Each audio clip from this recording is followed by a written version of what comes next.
Muy buenos días para todos. Rogamos el favor colocar celulares en silencio. Señor Coronel Fernando Farfán. El señor Coronel Fernando Farfán es magíster en estudios estratégicos del Colegio de Guerra del Ejército de los Estados Unidos en Pensilvania. Magíster en Seguridad y Defensa Nacionales de la Escuela Superior de Guerra. Especialista en Derecho Internacional aplicable a los conflictos armados de la Escuela Militar de Cadetes. Profesional en Ciencias Militares de la Escuela Militar. Administrador de empresas con estudios en Administración de Personal Público en la Universidad de Austin Peay en el estado de Tennessee, Estados Unidos. Graduado en el Estado Mayor del Colegio de Guerra de la República de Corea. Capacitado en operaciones y despliegue internacional en la 101ª División Aerotransportada del Ejército de los Estados Unidos. Ocupó los cargos de asesor en estrategia para el DNP, asesor estratégico del comandante del Ejército Nacional, vicedirector de investigaciones de la Escuela Superior de Guerra, director del Centro de Doctrina Conjunta de las Fuerzas Militares, decano de la Facultad de Ciencias Militares de la Escuela Militar, comandante de la Fuerza de Tarea de Armas Combinadas, comandante del Grupo de Caballería Mecanizado número 1, General José Miguel Silva Plazas, comandante del Grupo de Acción Unificada del Oriente Antioqueño, secretario académico de la Escuela Superior de Guerra y comandante de varias unidades mecanizadas y de combate terrestre del país. Ha sido profesor de maestría y militar en la Escuela Superior de Guerra, Escuela de Caballería y Escuela Militar de Cadetes General José María Córdoba. Mi coronel, el auditorio está conformado por el curso de Altos Estudios Militares, curso de Estado Mayor 2025 y personal orgánico de la Escuela Superior de Guerra. El auditorio se encuentra a su disposición.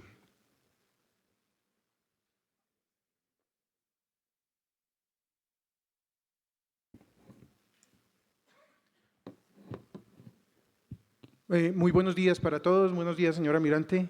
Miguel Suárez, buenos días. Señores oficiales del curso de Altos Estudios Militares, del curso de Estado Mayor, invitados de todos los países. Les confieso que nunca había visto mi foto tan grande en mi vida. Afortunadamente no hay detalles. Y de igual forma me permito decir que nunca había madrugado tanto a una charla. Y yo sé que la mayoría ya están acostumbrándose a eso. Nosotros como militares y pues nosotros los de ejército, los soldados, lo sabemos, a nuestros hijos le preguntan, ¿su papá qué hace? Y ellos, sobre todo cuando están pequeñitos, yo no sé qué hace mi papá, pero eso madruga. Y especialmente cuando está haciendo curso de Estado Mayor, ¿cierto? Entonces es comprensible que haya, cierto político decía en algún momento, uno empieza a conectarse por allá a las 7 de la mañana y aquellos que no son bien madrugadores, por allá a las 9 se les puede hablar. Entonces vamos a hacer este esfuerzo. En realidad no es muy largo lo que les voy a hablar. Les voy a hablar de ese tema de maniobra de crisis, que no sé si haya alguien de la Armada de Chile en el auditorio. Del Ejército de Chile sí hay alguien, ¿cierto? Del Ejército de Chile, de la Fuerza Aérea de Chile, ok. ¿Y el único chileno en el auditorio? Ok, entonces, porque quería averiguar un poquito más sobre el autor, de quien les voy a hablar también, de lo que alcancé a conocer, pero es interesante. Porque escribió el artículo, uno de los artículos que hace referencia a la maniobra de crisis cuando era capitán de navío en 1991. Pero si es el mismo, Eduardo García Domínguez se retiró de contraalmirante en 2004, o sea, duró de capitán de navío o de vicealmirante mucho tiempo, o es el hijo, pero no creo. Es una persona que escribió bastantes y él propuso esto. Y quiero aclarar que de lo que les voy a hablar no es doctrina, pero sí es un pensamiento y una teoría supremamente interesante que evolucionó. Y sé que entre el auditorio encuentro varios desarrolladores de doctrina del ejército, o sea, no sé si aquí hay algún desarrollador de doctrina entre el curso, exactamente, allá está mi mayor Beltrán. Mi mayor Beltrán, que me conoce desde aquí cruzando la 11 hace más o menos 50 años. O sea, no estoy diciendo que él sea viejo, pero ya todos lo conocen. Y la doctrina evoluciona a partir de teorías, experiencias, historia, etcétera. Y esto propone muchas cosas que se han convertido en doctrina, en pensamiento o en teoría. Entonces es interesante. Y es de estrategia. Luego es importante que tanto el curso de altos estudios militares lo vea desde el punto de vista estratégico y no lo deje de ver tampoco el curso de Estado Mayor desde el punto de vista estratégico. Acuérdense que ustedes ahí como curso de Estado Mayor se están preparando también dentro del pensamiento estratégico, por eso es que lo ven. Y aquí estamos formando estrategas, allá estamos formando generales en el curso de Estado Mayor y de pronto esto sea disruptivo. Y dirán, no, pues espera un momento, que los generales se forman es aquí en el CAEM y en el SEM se forman es los tenientes coroneles. Pero ¿cuántos han sido comandantes de unidad nivel batallón entre ustedes? Yo diría que la mayoría ya lo han sido y llegaron al curso de Estado Mayor siendo comandantes de batallón, ya habiendo sido comandantes de batallón o ese nivel en las fuerzas. Y aquí vamos a tener a los estrategas, los que nos paramos aquí normalmente ya retirados, o mis docentes que están aquí al frente son estrategistas, no sé si esa palabra sea castiza. Estudiamos la estrategia, la investigamos y la promulgamos, pero los estrategas están aquí sentados. Entonces, a eso quiero hacer referencia porque que no sea una charla más, sino algo que tenga una visión estratégica. Y les voy a hablar rápidamente de esto, un concepto de lo que es la maniobra de crisis, que de pronto riñe porque maniobra, a veces dice uno, pero maniobra es muy táctica, muy operacional. Unas fases que nos propone mi capitán García, el señor almirante García, factores que intervienen en ella y otras cosas que yo ya le meto para tener relación con la maniobra de crisis, como son el marco estratégico y una adaptación y una aplicación. Y ahí dejamos algunas preguntas porque yo sé que ustedes tenemos un tiempo limitado. Entonces, primero, ¿qué es esto de la maniobra de crisis? De acuerdo a lo que nos dice allá el señor almirante García Domínguez, no es sino esto, que es evitar, es tener una gran cantidad de actividades para evitar la guerra. Y ustedes van a decir, pero eso se parece a otra cosa. Y efectivamente se parece a otra cosa. Es unas actividades que debe hacer un Estado, no solamente un gobierno, liderado por un gobierno, pero para que el adversario prefiera ceder, si es que existe un adversario, porque puede ser un reto, puede ser un problema, por eso se llama crisis, puede ser una debilidad del Estado, pero en este momento, como estamos hablando de guerra y el concepto salió por guerra, es que el adversario prefiera ceder un poco para evitar la guerra por el costo que eso le demanda. Que ese costo, después de haber entrado al conflicto, sea muy grande. Es lo que el anterior presidente, la presidenta de Taiwán, estaba tratando de hacer, pero no, y no llevado solamente allá a lo que entendemos nosotros como disuasión, porque la disuasión es casi lo mismo que la maniobra de crisis. Lo que pasa es que la maniobra propone, oigan, no dice como es que la doctrina dice haga o tenga en cuenta estos procesos. La teoría de la maniobra de crisis propone unas actividades. La disuasión también, pero entendiéndose de manera estratégica que la fuerza es la que hace que el otro no haga nada.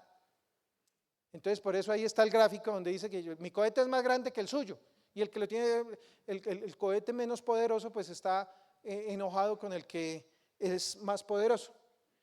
Y hablando nuevamente, me perdí de la presidenta de Taiwán, es decir, yo no soy más poderosa, ella lo decía, en ningún momento que la República Popular de China, pero sí puedo lograr que cuando él intente meterse conmigo, le cueste mucho, y ese costo sea tan grande que prefiera no intentarlo. Claro, es muy difícil. Y de eso vamos a hablar, vamos a cerrar la charla hablando de Taiwán, pero de otro tema que los oficiales que han trabajado en inteligencia, aquí mi capitán Camilo me recordará también eso, que tiene que ver con la doctrina de inteligencia, pero que tiene que ver con la crisis de maniobra, con la maniobra de crisis.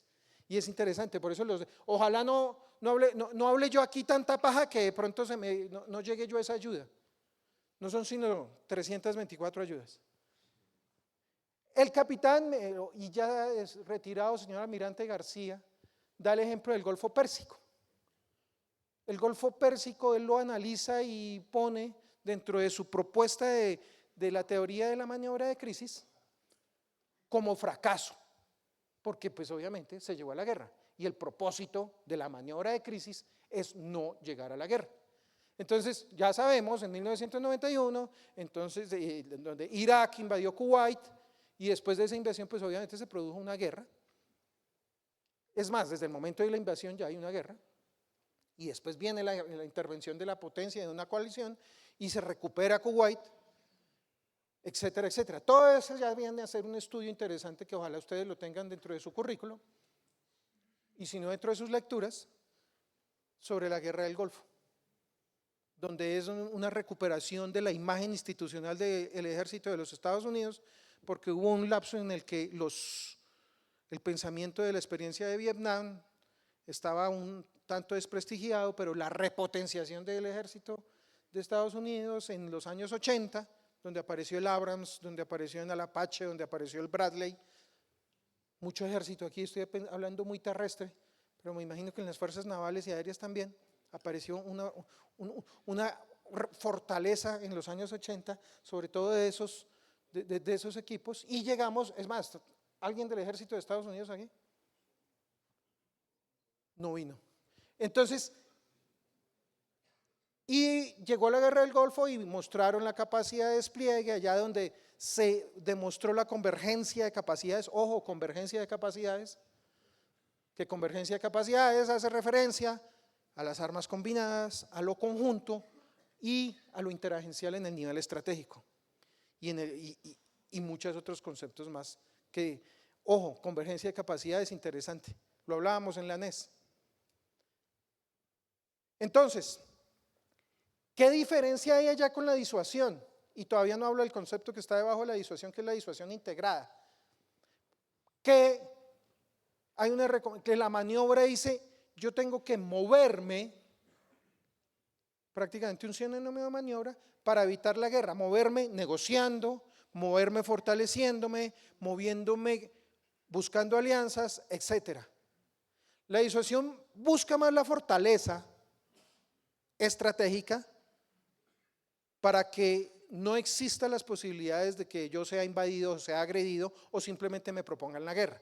La disuasión integrada, que es un concepto que viene de hace unos 6, 7 años, no me acuerdo, pero también es de una doctrina donde yo hago que intervengan todos los entes del Estado y no del Estado para que me ayuden a disuadir a un posible enemigo bélico.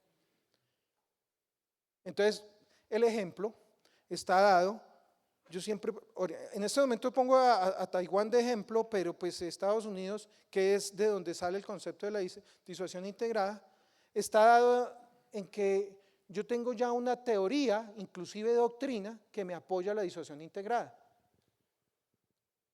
¿Cuál sería esa doctrina donde yo traigo una gran cantidad de entes estatales y no estatales que colaboran con un objetivo común? ¿La qué? La acción unificada, correcto. Luego es una acción, la disuasión integrada es una acción unificada estratégica de fortaleza, donde yo logro que haya muchos que me apoyen para disuadir. Y me voy mucho más allá, no solamente al interior de mis fronteras, sino con mis aliados. Y mis aliados ayudan para que yo tenga una fortaleza estratégica.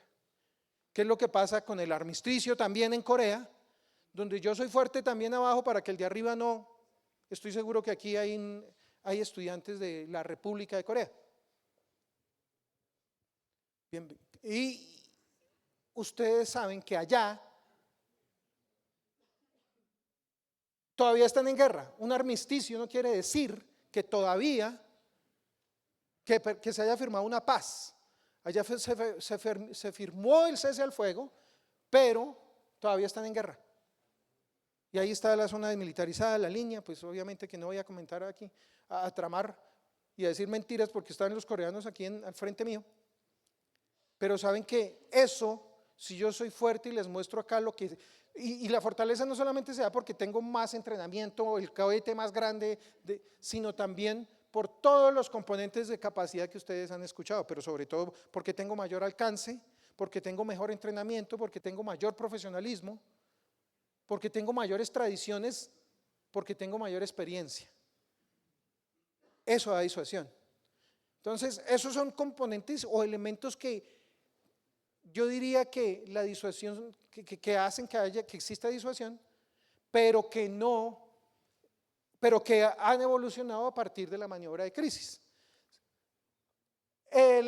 La propuesta de las fases que se tomen en una maniobra de crisis es que primero existe un reto, identificarlo bien, identificar el reto, de pronto tal vez se relaciona un poco también sobre encontrar el problema, acuérdese del diseño, la reacción, y el propósito de la reacción es quitar la iniciativa. Ojo, ahorita voy a hablar un poquito de lo táctico y lo operacional, que nosotros somos expertos en eso, pero que debe ser adaptado a lo estratégico. Quitar la iniciativa, yo reaccionar, ojo, aquí todavía no hay guerra, aquí todavía no hay, cuando se habla de maniobra de crisis, todavía no hay conflicto, pero sí hay amenazas, hay probabilidades y puede ser que si yo no tengo esta maniobra de crisis o esta capacidad de disuadir, pues llego a eso.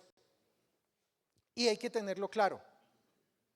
En últimas, el decisor es el decisor estratégico, el decisor político. Pero como aquí estudiamos estrategia, tenemos que saber cómo asesorar o cómo plantear y entender y hacer entender, que para eso se requiere otra estrategia, la estrategia de hacer entender la estrategia. Por eso es que lo vemos acá. Acuérdense que cuando un político, un decisor político se para aquí al frente, detrás tiene que tener unos expertos que le están soportando sus decisiones o que le están asesorando para que tome sus decisiones. Y eso es lo que hacemos acá, entender esa estrategia. Y por eso ahí el teniente coronel, el capitán de fragata, ya la tiene que entender. Porque de ahí para arriba el tiempo se reduce. Por eso les cuento, no sé si ya les dijeron, el tiempo de ustedes se reduce. Y ese proceso de hacer entender la estrategia o hacer entender la propuesta tiene que estar tan clara que ustedes no van a tener tiempo de hacerle entender o al decisor o ustedes hacerle entender a ellos en un poquito tiempo. Es lo que se llama tratar de entender en poquito tiempo, la conversación del ascensor, ¿no? La conversación del ascensor tiene que ser muy bien entrenada entre ustedes para que cuando van en el ascensor con ellos se abran las puertas y ellos ya digan, bueno, lo apoyo o no lo apoyo. Y ustedes también la participación en una conversación estratégica para que más arriba la puedan entender. Pero bien, después de una reacción y quitar la iniciativa vienen las interacciones o negociaciones. Ahí es donde se busca conversar, se busca hacerme ver, hacer ver que yo tengo la capacidad de hacerle a usted costoso su agresión. Tal vez aquí viene el fracaso de la OTAN en la guerra con Ucrania. Tal vez yo no le hice ver a Rusia el costo que usted va a sufrir si invade. Entonces ya vemos, hoy hablaban de 750,000 bajas rusas. Bajas, ojo, bajas no son solamente muertos, ¿no? Bajas también son heridos en combate, entregas, capturas, etcétera. Por eso cuando usted sale del dispensario de la enfermería dice, ahora lo dieron de alta, porque antes era una baja. Entonces ahí tal vez el fracaso, como dice aquí, el fracaso es la guerra. Entonces podemos decir, ¿será que la OTAN y otras naciones no maniobraron en el momento de crisis o no fueron lo suficientemente disuasivos. Entonces es un concepto que nosotros podemos ver que puede llegar a no funcionar normalmente. Y al final pues podemos ver que un acuerdo, si se llega a un acuerdo, pues la idea es que no exista. O sea, esto es el estratega ideal, tiene éxito en la maniobra de crisis. El estratega ideal, porque como lo dice Sun Tzu y nos lo han dicho en este auditorio, me imagino, y en los otros auditorios, en las aulas de clase, el mejor comandante es el que logra ganar la guerra sin ir a combatirla. Palabras más, palabras menos. Entonces, si se maniobra en la crisis y no se llega a la guerra, pues hombre, usted es un estratega fabuloso. Y esto no lo dice solo él, los que citan también en este auditorio constantemente, que es Clausewitz, Jomini, etcétera, que son los que tenemos que tener muy leídos y que espero que estén leyendo, aunque yo sé que la madrugada a veces les afecta, pero no importa, es importante. Esos paquetes de lectura que nos hacen desarrollar nuestro pensamiento estratégico. Hay unos factores que intervienen, es interesante también verlo, y nuevamente, quien maniobra en crisis es el estratega. Entonces, dice, tengo que tener en cuenta la calidad de la información sobre el adversario. Claro, del nivel táctico y operacional no difiere mucho cuando yo quiero estar ambientado dentro de lo que me rodea. El manejo de la opinión pública, el tiempo y los intereses. El manejo de la opinión pública tiene que ver con esas tres esferas de la derecha. Buscar el apoyo ciudadano. Nuevamente, acuérdense de la guerra de Vietnam. El general Westmoreland estaba buscando derrotar a sus enemigos o derrotar al enemigo como fuera y sobre todo causándole bajas. Inclusive el concepto de body count allá hizo mucha mella, ustedes lo saben muy bien. Y el body count con el secretario de defensa ya que era muy de los números, muy de métrica, McNamara y Westmoreland decían aquí lo que hay que hacer es dar bajas y derrotar al enemigo de esa forma. Tal vez a muchos nos suene parecido a algo que se vivió acá, no parecido, igual. Y hagámoslo así. Y miremos que en realidad no tuvo impacto estratégico, el body count para nada, ni allá ni acá. Pero entonces, después apareció el general Creighton Abrams, el que le dio el nombre al tanque Abrams, que el tipo después tuvo 2 hijos generales, de caballería por supuesto, y dijo, ahora vamos a controlar zonas. Espera un momento, no hagamos body count, controlemos zonas. Y al empezar a controlar zonas, pues como que tuvo éxito, pero la guerra no se ganó porque no hubo apoyo ciudadano allá atrás en el continente. No hubo chance. Así su estrategia, la estrategia Abrams, tenía proyección de éxito, ya no había nada que hacer porque el apoyo ciudadano se había perdido. Y allá vemos, y creo que Jane Fonda por allá en las calles de Washington gritando, no a la guerra.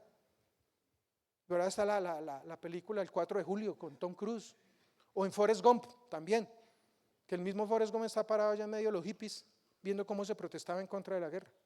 Y el tipo era un portador de la medalla de honor, ¿no? Es ficción, pero hace referencia a realidades. Entonces, es clave, y ojo, obtener la misma percepción del líder.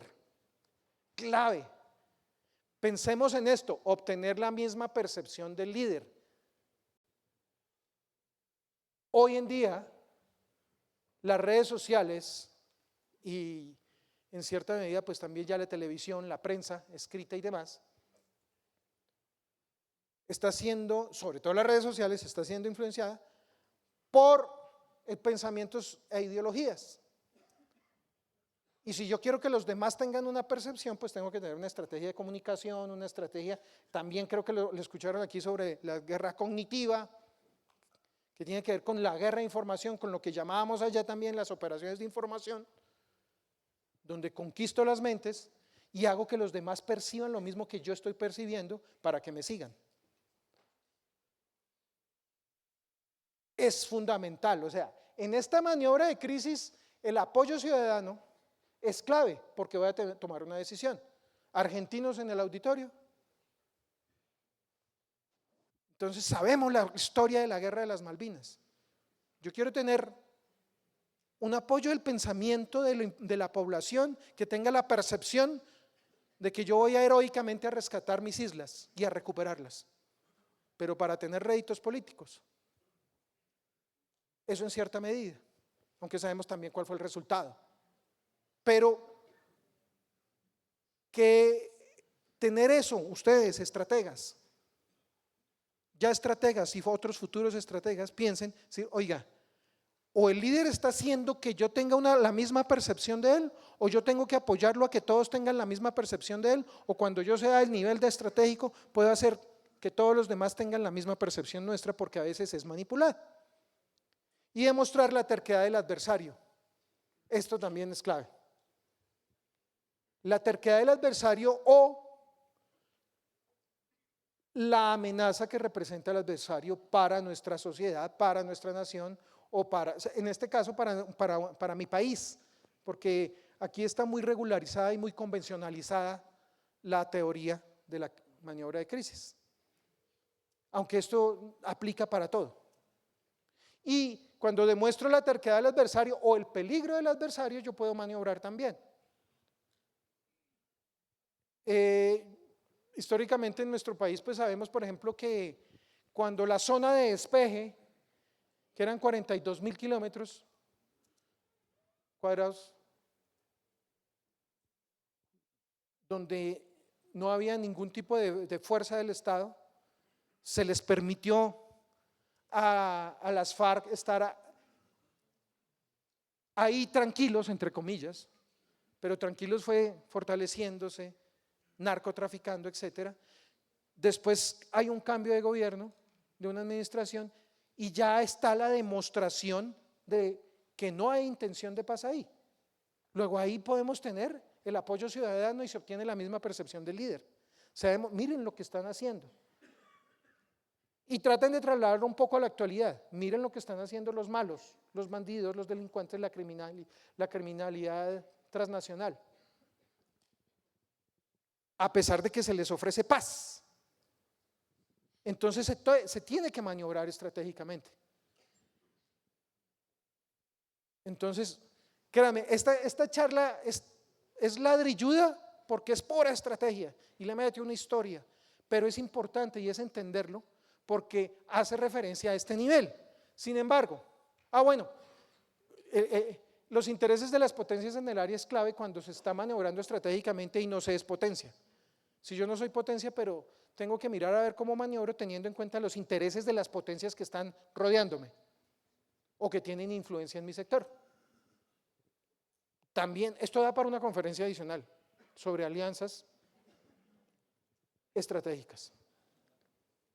Miremos este marco estratégico y no quiero demorarme mucho, pero esto es supremamente interesante este marco para tenerlo como modelo. Este es el modelo gringo, lo digo con todo cariño si hay gringos en el auditorio.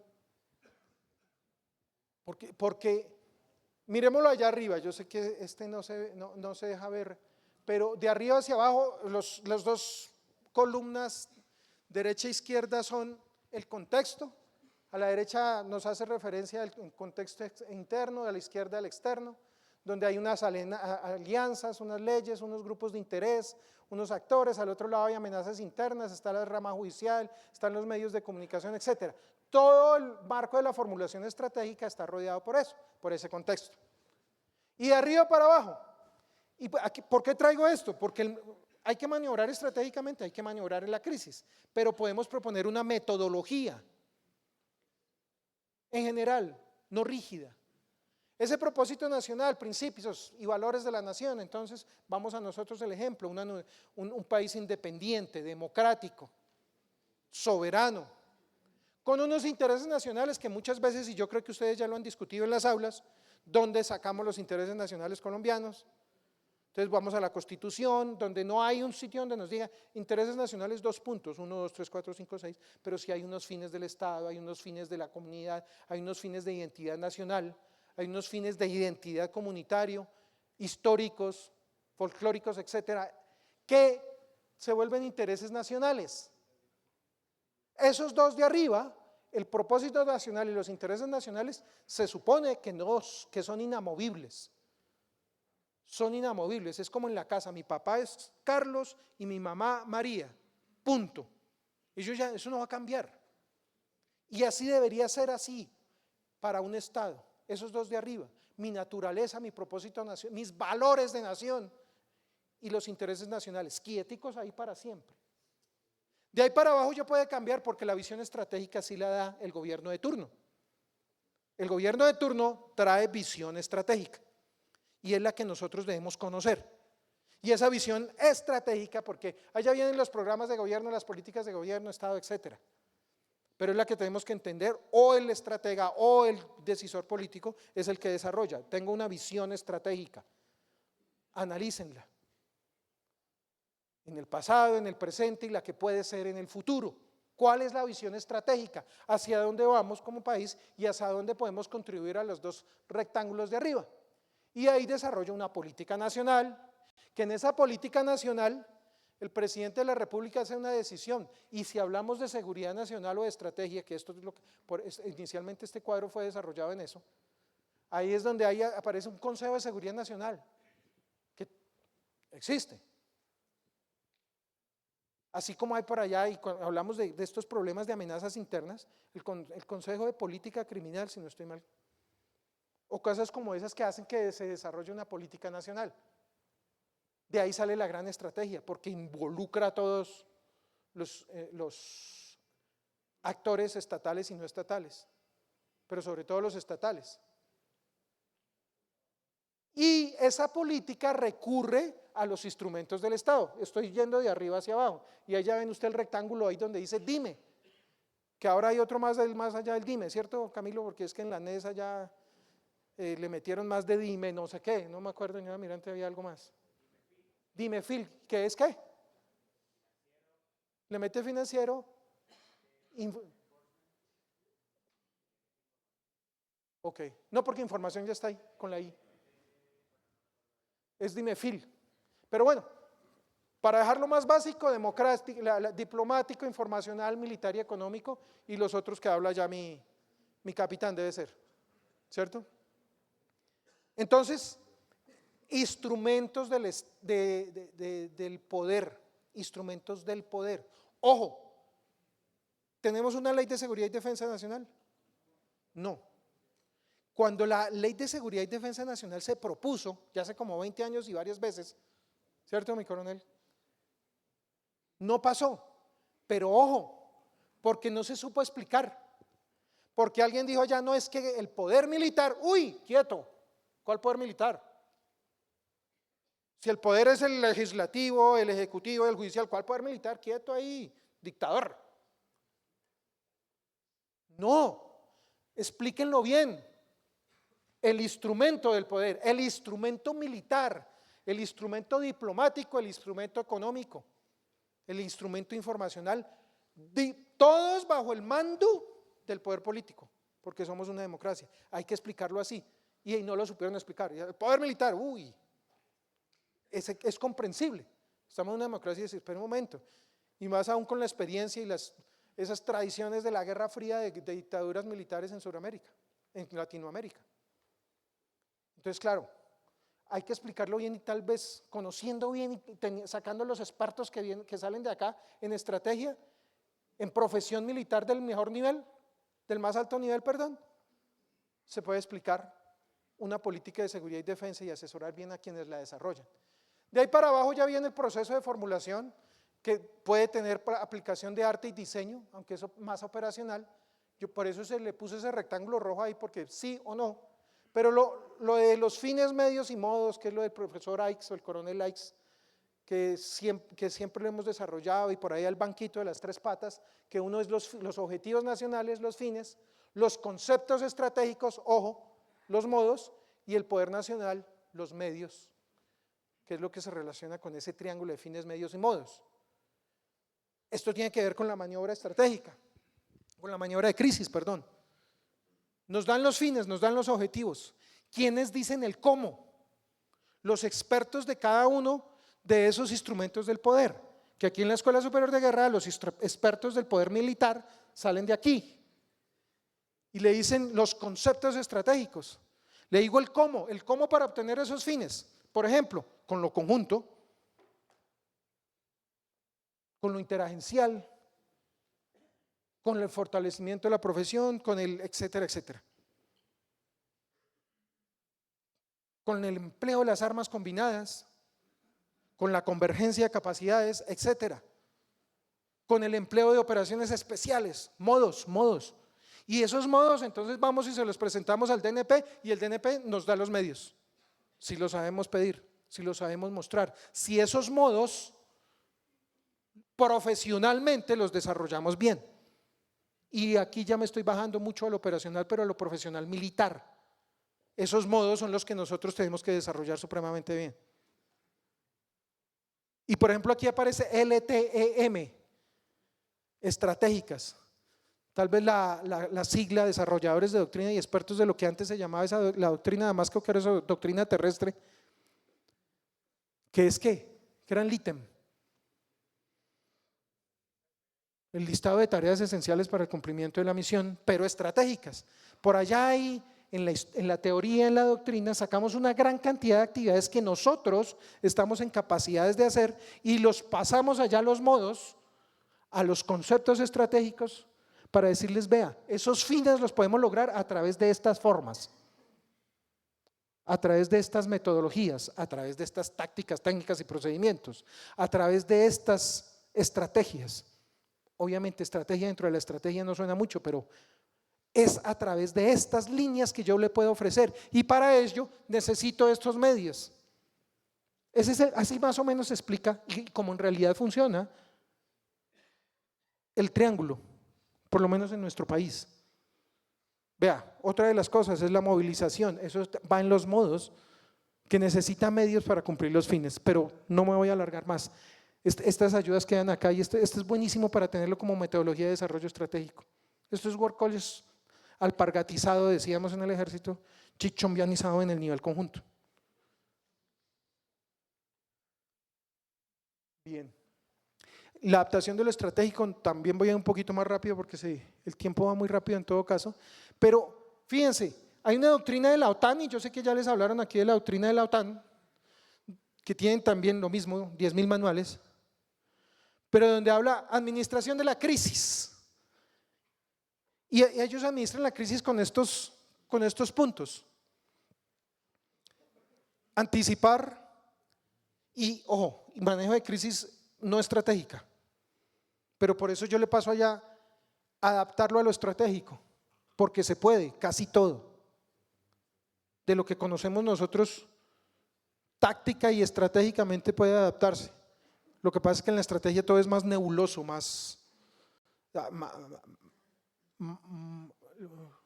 un poco menos visual, un poco menos rígido, más abstracto. Anticipar, planear plan de contingencia, ensayar. Lo que les digo, esto no es estratégico. Miren que el que lo propone hasta le propone tenga fe. Así tengamos ateos y agnósticos en el ambiente, pero quien desarrolló esa propuesta le dijo, oiga, tenga fe, es una crisis. Digámosle que como que sea positivo. Recurra a expertos y a las capacidades. Hay gente que dice, no, yo decido porque yo sé lo suficiente. Tal vez le suene común. Tenga en cuenta el tiempo porque cada segundo cuenta y priorice el triage, que cuando vamos a urgencias sabemos qué quiere decir el triage, priorizar lo que es crítico, que es para vida o muerte o lo que puede esperar. Esos aspectos yo les traigo ahí y como soy de lo terrestre traigo el pelotón de reacción, pero puede ser lo mismo para un vuelo de emergencia. Cuando los pilotos en el auditorio dirán, sí, es un vuelo de emergencia, tener listo un vuelo de emergencia, con la nave lista, con la tripulación lista, siempre es porque está entrenada y dotada. Piensen cómo puede adaptar esto a lo estratégico. Tener fuerzas dotadas y entrenadas. Tener entidades entrenadas y dotadas. Tener cuerpos de gobierno entrenados y dotados. A cuerpos de gobierno me refiero a cualquier organización, a cualquier ministerio, a cualquier entidad. Y tener algo de anticipación, tener planes de contingencia. Con todo esto yo puedo maniobrar en una crisis del nivel estratégico.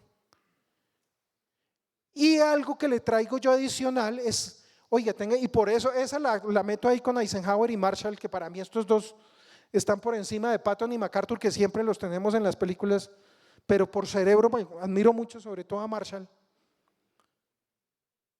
Por ingenio, alternancia. ¿Qué es alternancia? ¿Se acuerdan de la matriz de sincronización? La matriz de sincronización es la que me dice, bueno, esta unidad entra primero, esta después, esta otra vez ya no entra de primera sino después. La artillería no entre antes sino después, o entre antes, mucho antes, mucho antes.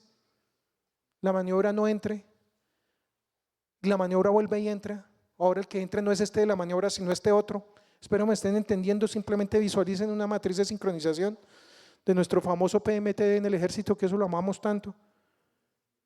Y, es decir, sea irregular frente a lo irregular. Decisión rápida cuando se requiere, a veces no es necesario. Y liderazgo, estrategia y capacidad. Le puse bike para acordarme de un concepto de mi general Juan Carlos Salazar, que esos tres son interdependientes: el liderazgo, la estrategia y la capacidad, y tiene que ver con la maniobra de crisis. Y pensemos en la actualidad. Un sobresaliente líder con una super estrategia sin capacidad no lo logra. Y lo mismo, una super estrategia con grandes capacidades pero con un líder pobre no se logra tampoco. Y unas grandes capacidades con un gran liderazgo pero una estrategia absurda tampoco funciona. Luego esos tres interdependencias nos da, y fíjense que tiene que ver con fines medios y modos también. Pero eso es inclusive mi general Salazar lo muestra en una bicicleta, y a la llanta delantera le dice que es la capacidad, a la llanta trasera la estrategia y al que la monta el líder. Y si tengo una llanta delantera cuadrada, o sea la capacidad es mala, etcétera, etcétera.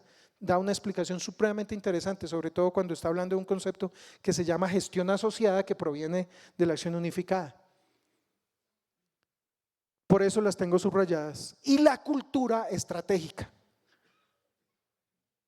La cultura estratégica que tiene que ver con ese pensamiento nuestro de sentarnos a mirar, porque con el respeto de los infantes, si no tenemos los pies embarrados no estamos haciendo las cosas bien.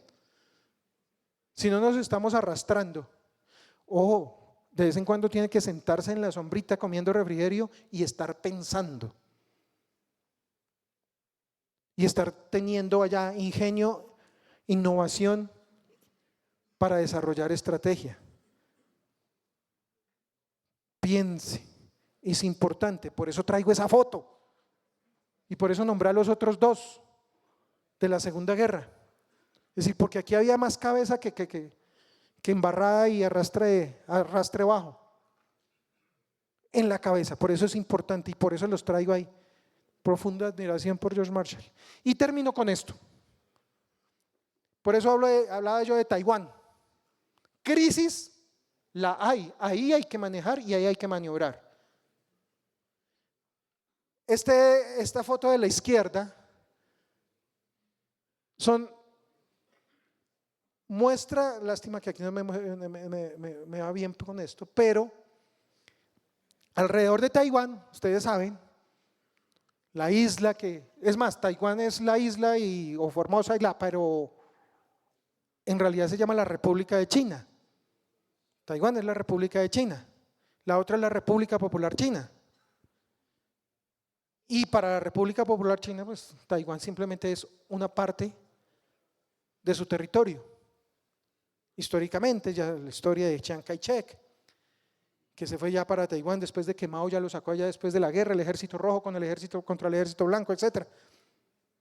Y actualmente, ustedes saben que el poderío chino ha ido subiendo y ha realizado varios ejercicios.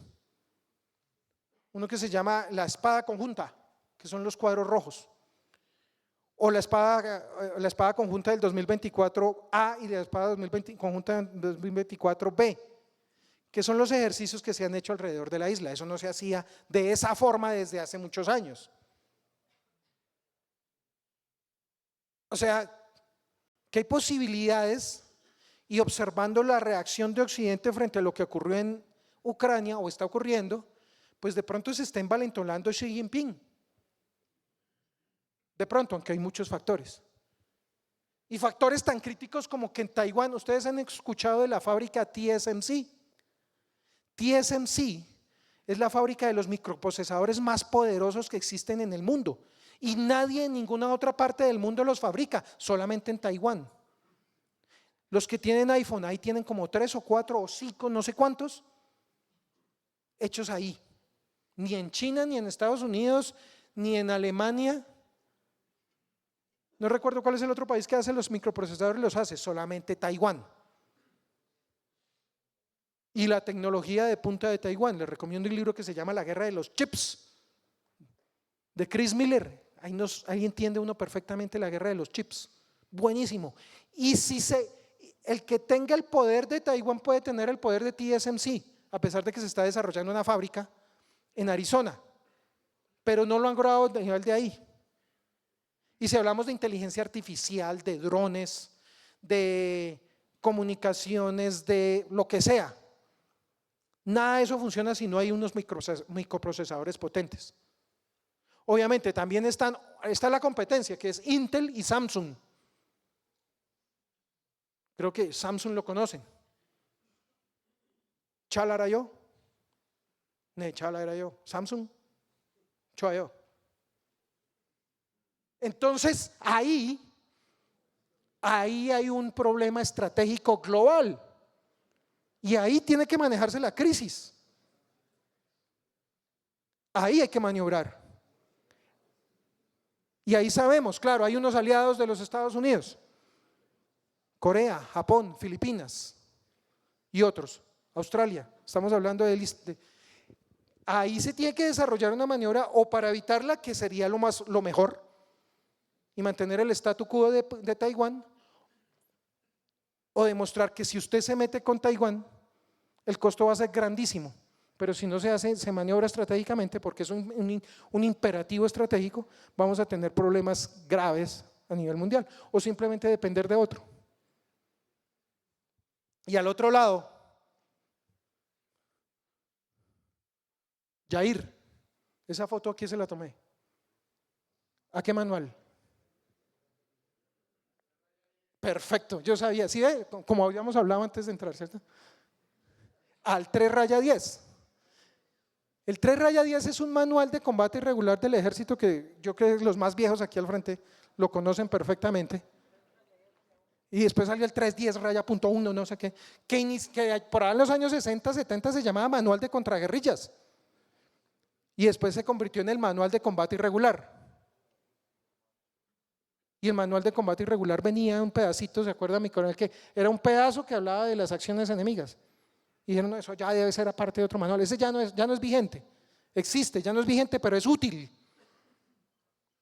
Y aparece ese término allá que los de inteligencia, por eso les dije a los de inteligencia que iban a participar ahorita, el asedio diluido. Esto como para nuevamente alpargatizar un poquito más la conferencia. Un comandante de batallón, un comandante de brigada,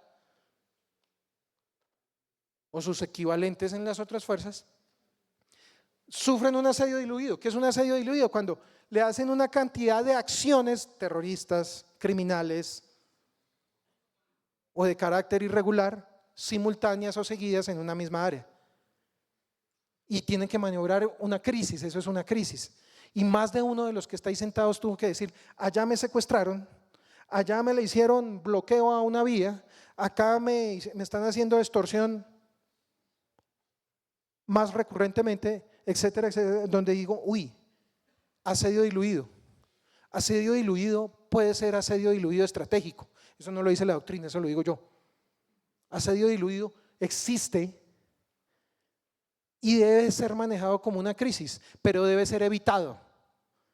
Y por eso propongo tenga un pensamiento irregular, tenga un pensamiento diferente, tenga un pensamiento con el cual puede enfrentar las crisis actuales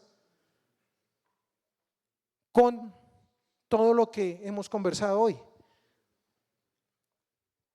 Porque muchas veces somos reactivos. Hagamos planeamiento. No solamente al subteniente, oiga, listo, arranque.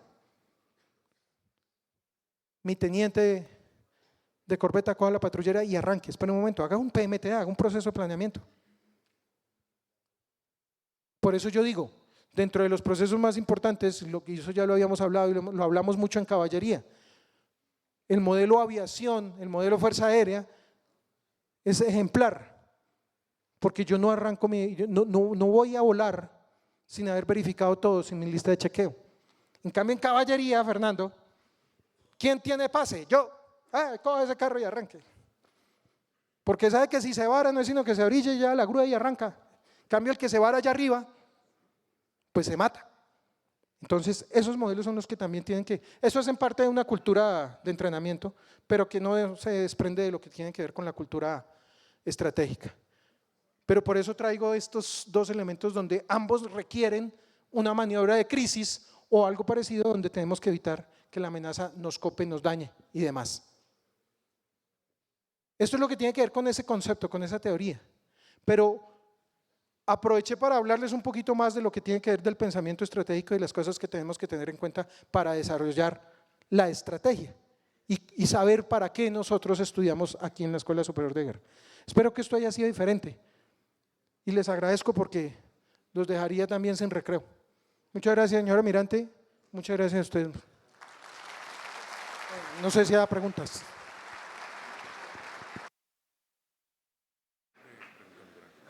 A partir de momento se habilitan 10 minutos de preguntas.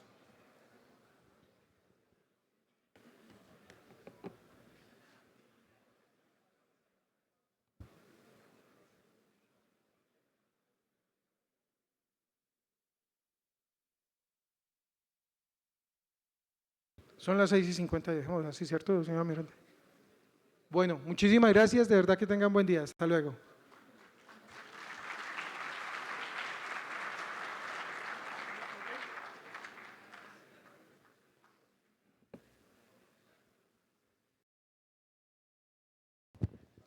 Mi coronel Fernando Enrique Farfán Castro, muy buenos días. Quiero en agradecimiento por la charla suministrada, los aportes del día de hoy, la Escuela Superior de Guerra, el curso de Altos Estudios Militares, el curso de Estado Mayor, darle las gracias por esos conocimientos, por esa información compartida el día de hoy para con nosotros, mi coronel. Muchísimas gracias.